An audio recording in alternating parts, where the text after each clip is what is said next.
तुम्हाला सगळ्यांना मी कोण आहे? कोण आहे सांगा? पोलीस.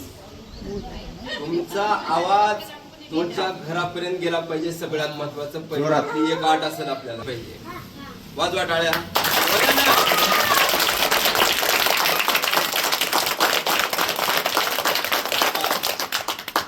आता मी जी घोषणा देईल त्याच्या पाठीमागे तुम्ही घोषणा द्यायची. कळलं? आवाज कुठपर्यंत गेला पाहिजे? आपला घरापर्यंत गेला पाहिजे आवाज. भारत माता की जय. भारत माता की जय. वंदे मातरम. वंदे मातरम. वंदे मातरम. भारत माता की जय. साहेबांना देखील त्यांची शाळा आठवली. आज जिल्हा परिषद प्राथमिक शाळा आपण करू.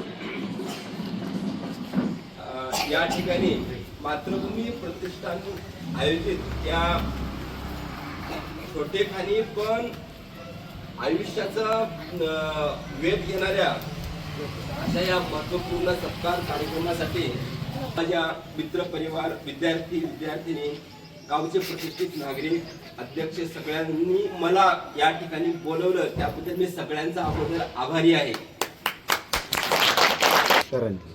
करंजे मॅडम ज्यांनी हा कार्यक्रम आयोजित करून घडवून आणला असे आपल्या या शाळेचे मुख्याध्यापक साहेब, त्यांचा संपूर्ण स्टाफ आणि हा कार्यक्रम आयोजित करण्यासाठी ज्यांनी मोलाची भूमिका निभावली, संपूर्ण आयोजन केलं असे माझे एकदम जिवलग मित्र, ज्यांना मी भावापेक्षा जास्त मोठा समजतो, माझ्यापेक्षा वयाने खूप मोठे असलेले, ज्यांनी देशाची संपूर्ण सक्सेसफुली टर्न पूर्ण करून परत आमच्या महाराष्ट्र पोलीस दलामध्ये सेवा करण्यासाठी आलेले आपल्या या गावचे सुपुत्र कोंडीबाजी दंडिमे साहेब, आमच्या या सगळ्यांच्या प्रयत्नातून ज्यांच्यासाठी हा कार्यक्रम आयोजित करण्यात आलेला आहे, आपण संपूर्ण विद्यार्थी बंधू आणि भगिनींनो, बघा तुमचं हे सगळं पाहत असताना मला माझी शाळा आठवली.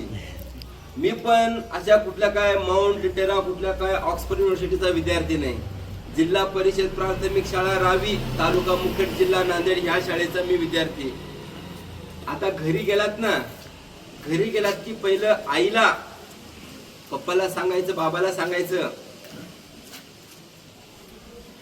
फोटो जे काढलेली आहे आमचा सत्कार होतानाची, त्याची एवढी एक प्रिंट काढून आणा आणि ज्यावेळेस मी असं कुठंतरी भाषण द्यायला जाईल त्यावेळेस मला ते बघायला होणार, मला म्हणजे बघायला एक पुरावा म्हणून राहू द्या.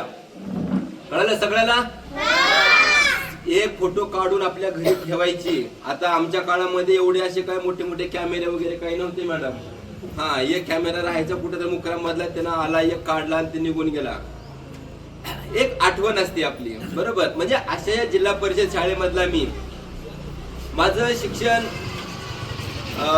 पहिली ते 7वी पर्यंत जिल्हा परिषद प्राथमिक शाळा रावी आणि 7वी 8वी मी सैनिकी स्कूलचा विद्यार्थी आहे.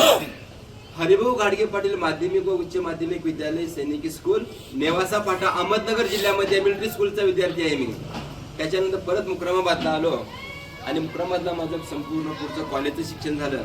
2007ला पास झाल्याच्या नंतर सर आमचा निकाल आहे ना, एक दुपारी लागला होता आणि दुपारी तुम्हाला एक म्हणजे मी कसा पोलीस झालो मी अगोदर तुम्हाला सांगतो, नंतर तुम्ही काय केलं पाहिजे हे सांगतो मी.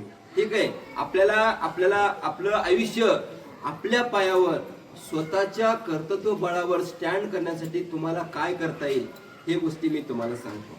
कळालं तुम्हाला? हा. मग 12वीचा निकाल लागला असं आणि संध्याकाळी एक 6-7ची वेळ होती आणि 6-7ची वेळ असताना आमचा भाऊ सहज दुकानावर गेला. दुकानावर गेल्याच्या नंतर आमच्या गावामध्ये ग्रामपंचायत सदस्यापासून ते जिल्हा परिषदेच्या अध्यक्षापर्यंत सगळे पद भूषवलेले माणसं आहेत आमच्या गावामध्ये. आमचं म्हणजे एवढं राजकारणी गाव आहे आणि आमच्या गावचा मेन मोठा सरपंच आहे. आणि तो सरपंच म्हणला आमच्या भावाला की बट आता आणखी आपल्याला शोभा आलेली आहे आपल्या कार्यक्रमाला. जोरात टाळ्या होऊ द्या एक वेळेस. की आम्ही सगळेजण भाऊ बहीण, आमचं 34 लोकांचं कुटुंब आहे. गोल बसून जेवायची सवय आम्हाला संध्याकाळी. मग संध्याकाळी हळूच मोठा भाऊ विषय काढला की बाबा आणि भगवान नाही की नाही असं असं अशोक पाटलांना असं असं बोललंय आणि त्याचं फॉर्म DED ला भरायला होणार का, कशाला भरायला वा, मशीन राखायला भरायला वा म्हणला. मग नमून आता माझ्या मनामध्ये एक अशी निर्माण झाली ऊर्जा. इंग्लिश मीडियमला मी तिथं DED फर्स्ट इयरलाच असताना म्हणजे 2007 सालीच बघा कसं राहतं. एखादं काम जर तुम्ही मनातून जर करायची जर निर्माण इच्छा जर व्यक्त केली तर ते काम पूर्णत्वाला जाते. आणि मी तिथं त्यावेळी 2007 ला भरती निघाली आणि पहिल्या भरतीला मी उतरलो सर.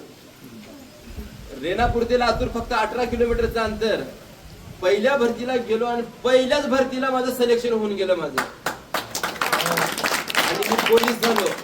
आणि पोलीस झाल्याच्या नंतर आमचा निकाल लागला रात्री 12 वाजता. 12-1 ला पहिले ते भोंग्यावर बोलून सांगायची प्रथा होती. आता मध्ये 19 वर्ष नोकरी झाली पोलीस खात्यामध्ये.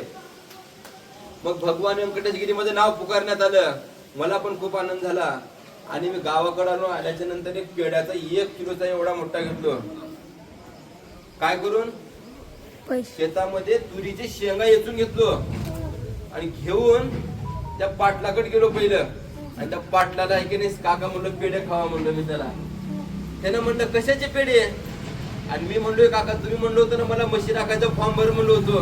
आणि त्या म्हशी राखायच्या फॉर्मच्या बदल्यामध्ये मी आहे की नाही आता मी पोलीस झालो आणि पोलिसाचे पेढे खावा म्हणलो मी त्याला. जिद्द पाहिजे. एखादी गोष्ट जर माणूस जर करतो जर म्हणलं तर ती गोष्ट आहे की नाही माणसाला करता येते. कळालं. आता लक्षात घ्या मी नोकरीला का लागलो सांगा बरं. कोण सांगू शकेल का याच्यामध्ये. 12वी पास सुरू पोलीस झालो मी. हो बरोबर. का पण कारण काय. जिद्द तर होतीच. पण माझ्या अंगामध्ये एक रोज छानपैकी सुंदर सवय होती माझ्या अंगामध्ये जी आजच्या तारखेपर्यंत माझ्यामध्ये ती सवय आहे. सकाळी उठल्या पहिल्या आई वडिलांच्या पाया पडायचं. बघा जगात देव आहे की माहित नाही पण मायबाप म्हणजे हे आपले पहिले देव असतात. आणि त्या देवरूपी मायबापांनी दिलेला आशीर्वाद कधीच वाया जात नाही. कळालं तुम्हाला सगळ्याला. म्हणून सगळ्यांनी उठून पहिलं काम काय करायचं पाया पडायचे. नंतर मग तुम्ही ब्रश वगैरे करून सगळे तुमचे दिनचर्या करायचं. त्याच्यानंतर आल्याच्या नंतर आपले आई वडिलांच्या नंतर तुम्हाला घडवणारे कोण असतात. आई नाही तुमचे गुरु असतात, शिक्षक असतात, तुमचे सर असतात. कळालं तुम्हाला. त्यांना आल्याला पहिलं त्यांना झुकून प्रणाम करायचा. कळालं तुम्हाला सगळ्याला. हा म्हणजे ह्या गोष्टीमुळे काय होतंय ही काय खूप अशी काही मोठी गोष्ट नाही. ह्याला काय पैसा लागत नाही, अडका लागत नाही, काय लागत नाही. पण आपल्याला आपल्या आई वडिलांबद्दल असलेलं जे प्रेम आहे आणि त्याने प्रेम रूपी दिलेला जो आशीर्वाद आपल्याला असतो तो आपल्याला आहे ना सर बस तो आपल्याला आहे ना कायमस्वरूपी आपल्याला पुढे नेत असतो. म्हणून सगळ्यांनी तुम्ही फक्त माझे 2च गोष्टी करा. मी तुम्हाला 100% नोकरी लागणार मी याची गॅरंटी मी तुम्हाला देतो. कळालं सगळ्याला. आता सर मी तुम्हाला मध्ये वक्तृत्व स्पर्धा होती. असे सगळे शिक्षक बसलेले होते, सगळे विद्यार्थी बसलेले होते. आणि त्यावेळेस 9:30-10 वाजले होते. आणि त्यावेळेस आहे ना संपूर्ण शनिवारचा दिवस होता. स्पर्धा संपून गेलेली होती. आमचे बिरादार मॅडम म्हणून होते. बिरादार मॅडम मग तरी कसं काही करून मॅडमच्या विनंतीनुसार त्यांनी आम्हाला आयोजकांनी आम्हाला परवानगी दिली. आणि मी आहे की नाही भाषण करायला उठलो. मग हळूच मी ते बाजूच्या विद्यार्थ्याला विचारलं म्हणलं विषय काय आहे बाबा. म्हणजे स्टेजवर येईपर्यंत मला काय विषय काय माहित नव्हता. मग त्यांनी सांगितले की शक्तिश्रेष्ठ का युक्तिश्रेष्ठ. त्यांचे सर बाजूला होते का त्यांनी म्हणले अरे म्हणलं तुला विषय माहिती आहे तर तू काय भाषण करणार आहेस. मॅडम मागून म्हणली सर म्हणली त्यांना सगळंच करते म्हणजे. मला कोणाची आठवण झाली माहितीये का. तुमचा जो कधी आता आलेला लास्टला आपण सत्कार केलो बघा त्याचा प्रशांतची आठवण झाली मला. आणि मला सांगण्यात आले की शक्तिश्रेष्ठ का युक्तिश्रेष्ठ. भाषण सुरू झालं की माझं. आणि विद्यार्थ्यांना मी ऐकले बोलत बोलत बोलत बोलत बोलत मी शक्तिश्रेष्ठ का युक्तिश्रेष्ठ ह्या विषयावर मी चांगल्या पद्धतीने बोललो. त्यांना जाताना एकच उदाहरण दिलं की सांगा शक्ती श्रेष्ठ का युक्ती श्रेष्ठ काय असते? शाबास. मी त्यांना सांगितलं युक्तीच श्रेष्ठ. मग कसं आता समजा माझ्या ह्याच्यामध्ये ताकद आहे, आता मी एका मिनिटामध्ये मी अमेरिकेला जाऊ शकतो, माझ्यामध्ये एवढी शक्ती आहे, परंतु माझ्याकडे जर समजा युक्तीच नसेल तर मी त्या ठिकाणी जाऊ शकतो का? मला काही आयडिया आहे का त्याची?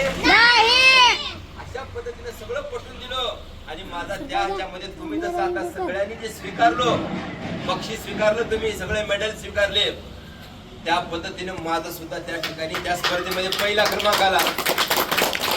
बघा मला तुम्हाला हे सांगायचं आहे, मी काय केलो हे सांगायचं नाही. तुम्हाला ऑन दी स्पॉट तुम्हाला कोणताही विषय जर दिला तर तुम्हाला ते आहे ना, तुम्हाला तो प्रेझेंट करता आला पाहिजे. याचं कौशल्य तुमच्यामध्ये असलं पाहिजे. कळालं? हा. आता दुसरी गोष्ट, सगळ्यांना एक माझ्याकडून खूप खूप शुभेच्छा. जाता जाता एक छोटीशी गोष्ट सांगतो मी तुम्हाला आणि मी माझं चाललेलं भाषण थांबवतो. बघा एक गाव होतं आणि त्या गावामध्ये काय झालं, त्या गावच्या बाजूला जंगल होतं. इकडे लक्ष द्या ना. अरे तुमच्यासाठी आहे ना, मी नोकरी सोडायला इथं पर्यंत इकडे लक्ष द्या. माझ्या याचं काही नाव घेण्या गेले आणि त्या ठिकाणी एक चिमणी होती. काय होतं? चिमणीनं काय केलं की बाजूला त्या तळ्यामधलं एक चोंचीमध्ये एक थेंब आणायची आणि त्या जाळावर टाकायची. ते जाळ काय विजत होतं का हो? बरोबर. सर विद्यार्थी हुशार येत होता. मग ते विजत नव्हतं, तिनं परत जायची, परत त्याच्यावर थेंब टाकायची, ते काय जाळ विजत नव्हतं. ते सगळं आहे ना एक कावळा बघत होता. कोण बघत होता?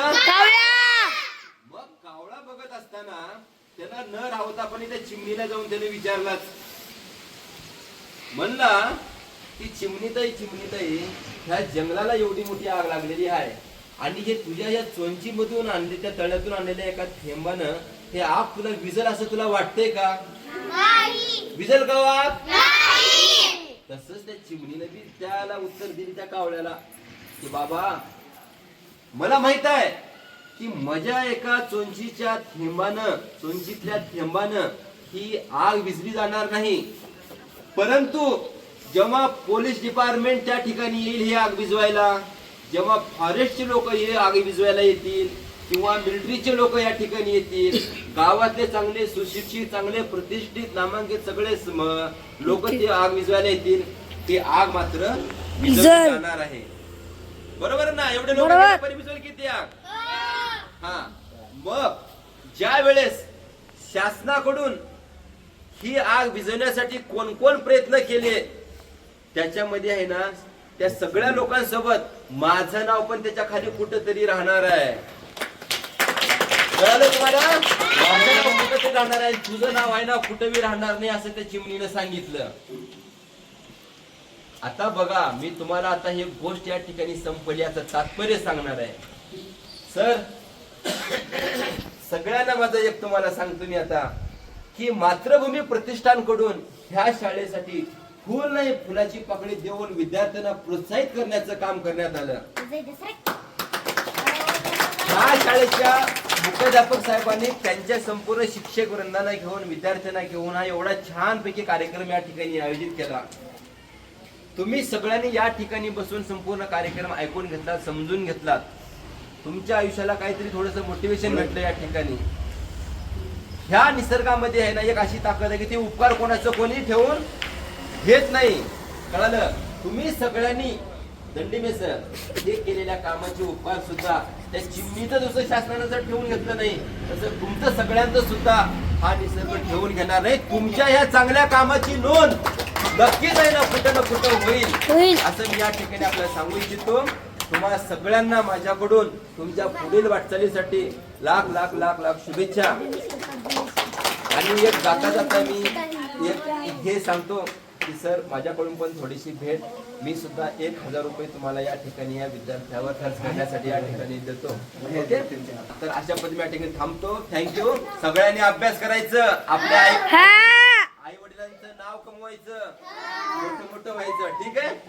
Okay, thank you. नमस्कार सर.